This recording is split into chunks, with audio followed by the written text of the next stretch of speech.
ভক্ত নামে নৌকো শক্ত কাঠের তোক্তা দিয়ে তৈরি।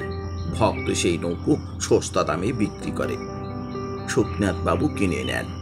শক্তিনাথ আর মুক্তিনাথ দুই ভাই। যে পাড়ায় থাকেন তার নাম জেলে বসতে। তার বাড়ি খুব মস্ত, সামনে নদী, পেছনে বড় রাস্তা। তার দারোয়ান শম্ভু সিং আর আক্রম মিশ্র রোজ সকালে কুস্তি করে। শক্তিনাথ বাবুর চাকরের নাম অঙ্কুর, তার বড় ছেলের নাম বিক্রম আর ছোট ছেলের নাম সূত্রনাথ। শক্তিবাবুর তার নৌকোর লাল রং করে নিলেন, তার নাম দিলেন রক্তচোবা। তিনি মাঝে মাঝে নৌকোয় করে কখনো তিস্তা নদীতে, কখনো বা আত্রাই নদীতে, কখনো বা ইছা নদীতে বেড়াতে যান। একদিন অঘ্রাণ মাসে পত্র পেলেন বিল্ল গ্রামে বাঘ এসেছে, শিকারে যাত্রা করলেন। সেদিন শুক্রবার, শুক্লপক্ষে চন্দ্র সবে অস্ত গেছে। আক্রম বন্দুক নিয়ে চলল। আর দুটো বল্লভ ছিল, সিন্ধুকে ছিল গুলি বারুদ। নদীতে প্রবল স্রোত। বেলা তখন দ্বীপ্রহর। নৌকো নন্দগ্রামে পৌঁছল। রৌদ্র ঝাঁঝা করছে। এক ভদ্রলোক খবর দিলেন, কাছেই বন্দিপুরের বন, সেখানে আছে বাঘ। শক্তিবাবু আর আক্রম বাঘ খুঁজতে নামলেন। জঙ্গল ঘন হয়ে এলো, ঘোর অন্ধকার। কিছু দূরে গিয়ে দেখলেন এক পোড়া মন্দির, জনপ্রাণী নেই। শক্তিবাবু বললেন, এখানে একটু বিশ্রাম করি। সঙ্গে ছিল লুচি, আলুর দম আর পাঁঠার মাংস। তাই খেলেন। আক্রম খেল চাটনি দিয়ে রুটি। তখন বেলা পড়ে আসছে। গাছের ফাঁক দিয়ে বাঁকা হয়ে রৌদ্র পড়ে। প্রকাণ্ড অর্জুন গাছের উপর কতগুলো বাঁদর তাদের লম্বা লেজ ঝুলিচ্ছে।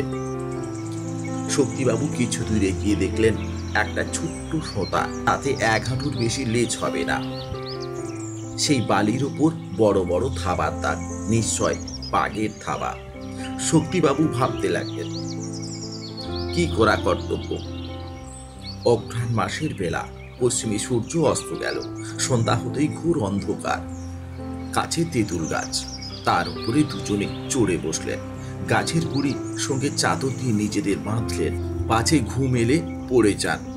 কোথাও আলো নেই, তারা দেখা যায় না, কেবল অসংখ্য জোনাকি গাছে গাছে চলছে। শক্তিবাবুর একটু নিদ্রা এসেছে।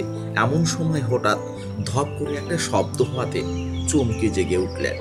দেখলেন কখন বাঁধন আগলা হয়ে আক্রম নিচে পড়ে গেছে। শক্তিনাথ তাকে দেখতে তাড়াতাড়ি নেমে এলেন। হঠাৎ দেখেন কাছেই অন্ধকার, দুটো চোখ জল জল করছে।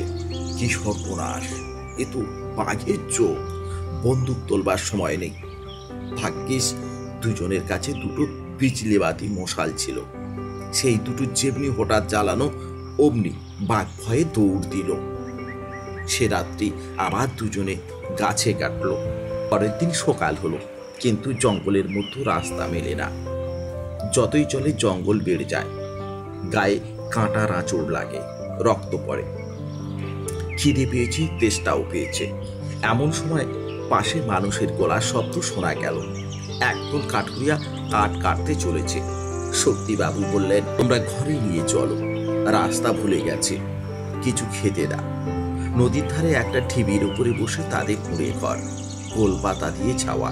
কাছে একটা মস্ত বট গাছ, তার ডাল থেকে লম্বা লম্বা ঝুরি নেমেছে।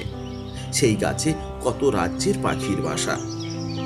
কাঠুরিয়া শক্তিবাবুকে আর আক্রমকে যত্ন করে খেতে দিলেন। তাল পাতার ঠোঙায় এনে দিলেন চিঁড়ে আর বনের মধু, আর দিলে ছাগলের দুধ। নদীর থেকে ভাঁড়ে করে এনে দিলে জল। রাতে ভালো ঘুম হয়নি, শরীর ছিল ক্লান্ত। শক্তিবাবু বটের ছায়ায় শুয়ে ঘুমোলেন। বেলা তখন 4 প্রহর। তখন কাঠুরিয়াদের সর্দার পথ দেখিয়ে নৌকোয় তাদের পৌঁছে দিলেন। শক্তিবাবু 10 টাকার নোট বের করে বললেন, বড় উপকার করেছ, বকশিস নাও। সর্দার হাত জোর করে বললেন, মাফ করবেন, টাকা নিতে পারবো না, নিলে অধর্ম হবে। এই করে নমস্কার করে সর্দার চলে গেল। আজকের গল্প এই পর্যন্ত। দেখা হচ্ছে পরের কোনো এপিসোডে। তত সময় সকলে ভালো থাকবেন। নমস্কার। জয় হিন্দ, বন্দে মাতারাম।